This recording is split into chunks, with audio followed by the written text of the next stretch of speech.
మిగిలిన స్థానాలు ఒక లెక్క, ఆ ఎంపీ సీట్ మరో లెక్క.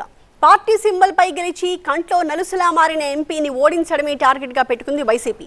సిట్టింగ్ ఎంపీ ఏ జెండాతోనైనా దిగని ముల్లుని ముల్లుతోనే తీయాలన్న ప్లాన్ తో ఉంది ఫ్యాన్ పార్టీ. కీలక వర్గానికి సీట్ ఇవ్వబోతున్న వైసీపీ అక్కడ కొత్త ప్రయోగం చేయబోతోందా? అదే సామాజిక వర్గం నుంచి అస్త్రాన్ని ప్రయోగించబోతోందా?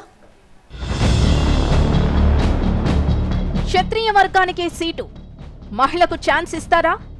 నరసాపురంలో ఎవరు? పశ్చిమ గోదావరి జిల్లాలో నర్సాపురం ఎంపీ సీటుపై పక్కా వ్యూహంతో ముందుకెళ్తోంది వైసీపీ. 2019 ఎన్నికల్లో వైసీపీ నుంచి గెలిచి సొంత పార్టీకే ప్రత్యర్థిగా మారిన రఘురామకృష్ణంరాజుకి ఈసారి గట్టి చెక్ పెట్టాలనుకుంటోంది. ప్రస్తుతం బీజేపీలో ఉన్న రఘురామకృష్ణంరాజు ఎన్నికల బరిలో నిలవడం ఖాయమంటున్నా అది ఏ పార్టీ నుంచన్నదే సస్పెన్స్ గా మారింది. జనసేన, టీడీపీ మద్దతుతో బరిలో నిలవాలనుకుంటున్నారు ఎంపీ. ఏ పార్టీ నుంచి నిల్చున్నా ఈసారి రఘురామకృష్ణంరాజు ఓటమే ధ్యేయంగా పావులు కదుపుతోంది వైసీపీ. నర్సాపురం పార్లమెంటు నియోజకవర్గంలో క్షత్రియ సామాజిక వర్గం కీలకం. అందుకే సిట్టింగ్ ఎంపీ సామాజిక వర్గం నుంచే అభ్యర్థిని దించబోతోంది అధికార పార్టీ. మాజీ ఎంపీ గోకరాజు గంగరాజు తనయుడు రంగరాజుతో పాటు అదే వర్గానికి చెందిన మరికొందరి పేర్లను పరిశీలిస్తోంది వైసీపీ అధిష్టానం. రెబల్ స్టార్ కృష్ణంరాజు సతీమణి శ్యామలాదేవి పేరు కూడా వినిపిస్తోంది.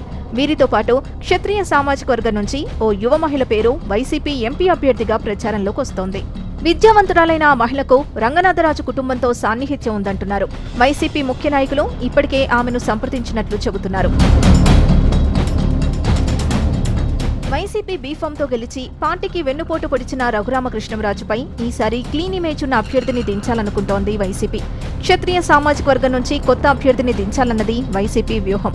క్షత్రియ సామాజిక వర్గంలో మహిళకిస్తే ఈక్వేషన్ బాగుంటుందన్న ఆలోచనతో ఉందట వైసీపీ. వాగ్దాటి ఉన్న మహిళ కావడం, గతంలో జర్నలిస్టుగా పనిచేసిన అనుభవం కూడా ఉండడంతో చింతలపాటి శ్వేతవర్మ పేరును కూడా సీరియస్ గా పరిశీలిస్తోందట వైసీపీ హైకమాండ్. కృష్ణంరాజు సతీమణి పోటీకి ముందుకొస్తారో లేదో ఇంకా క్లారిటీ లేదు. అందుకే క్షత్రియ వర్గం నుంచి మహిళకు అవకాశమిస్తే అది కొత్త చరిత్ర అవుతుందన్న అంచనాతో ఉంది వైసీపీ. అందుకే నర్సాపురం ఎంపీ స్థానంలో ఆమె పేరు అందరి నోళ్లలో నానుతోంది. క్షత్రియ వర్గానికి సీటు కన్ఫర్మ్. అది శ్వేతవర్మేనా లేకపోతే మరొకరా అన్నది నేడో రేపో క్లారిటీ రాబోతోంది.